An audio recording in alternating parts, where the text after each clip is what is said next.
Another day, another basketball stories na naman ang pagkukwentuhan natin.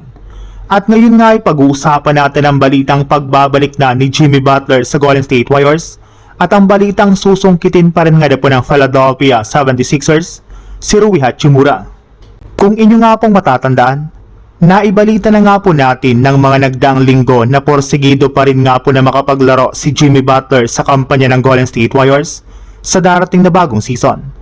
At dahil nga po hindi biro ang kanyang natamong injury, ay pinaniniwalaan nga po na sa pagtatapos pa ng All-Star siya posibleng makapaglaro o makahabol sa kanilang lineup. Pero ayon nga po sa pinakahuling inilabas na balita yung araw, mukhang malaki nga po ang pinagbago ng return date ni Jimmy Butler sa Warriors.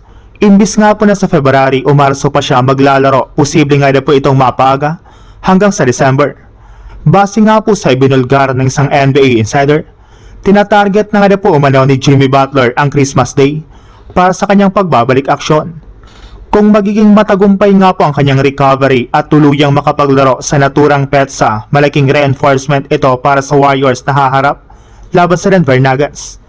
Mas magiging special din ang pagbabalik ni Butler dahil posible nga po nating makitang muli ng magkakasama ang core ng Warriors na pinangungunahan ni Stephen Curry, kasama sina Jimmy Butler at Kristaps Porzingis na siya magpapatas ng tsansa ng team na makapag-compete sa West.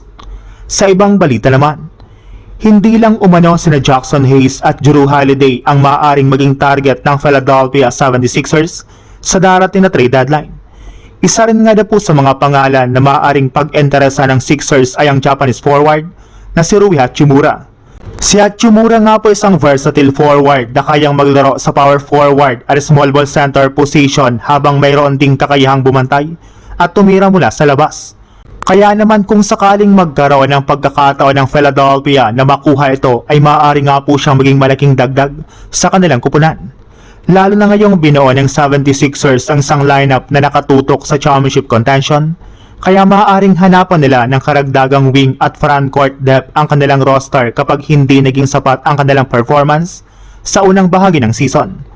Bukod nga po kay Hachimura, patuloy ding na pag-uusapan ang posibilidad na targetin ng Philadelphia sina Jackson Hayes at Jrue Holiday bilang mga posibleng dagdag sa kanilang kupunan.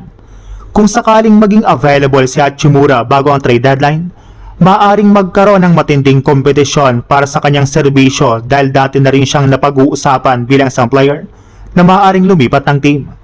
At kung tuluyang makuha ng Sixers si Rui Hachimura, maaari nga po siyang maging mahalagang complementary piece sa paligid ni LeBron James at Jaylen Brown lalo na sa depensa, rebounding at outside shooting.